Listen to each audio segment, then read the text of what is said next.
Hello na guys, samahan nyo kami sa aming adventure. Papunta kami ng Big Buddha. At yan guys, ay pupunta kayo ng Hong Kong Station. Pagkatapos ng Hong Kong Station, ay nag-start pala ako doon sa Wong Tai Sin guys at transfer ako dyan sa Prince Edward. Pagkatapos papunta ng Red Line. At yan guys, ay pagmasdan nyo talagang mabuti. Papunta kayo ng Red Line kasi mag-interchange kayo. Kasi naligaw ako sa isang ako napunta. Naligaw ako.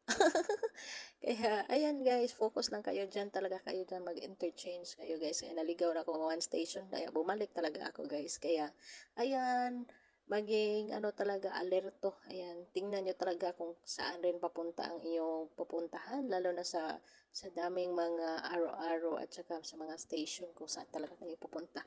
At yan guys, so pupunta tayo dito na naman sa Red Line.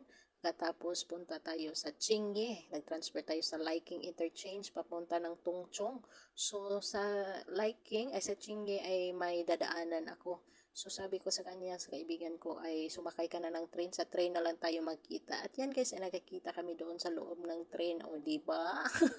Parang forever. Ayan guys, o nakita na kami. O diba? Yan si Lou guys. O diba? Pretty. At yan guys, ay nagkikita na kami. Ayan na.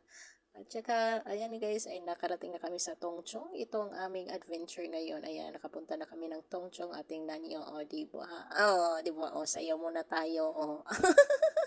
Ayan guys, excited na naman kami sa aming pupuntahan sa Big Buddha. At yan na guys, ang aming pupuntahan. Punta lang kayo ng Exit B. At yan, ay nakita nyo ang Nongpeng. At yan, ayan na guys, papunta na tayo. Thank you so much for watching. Abangan nyo sa aming part 2 kung paano tayo pupunta doon. Paano magsumakay sa bus. Ayan, paikot-ikot yan. Thank you so much for watching everyone.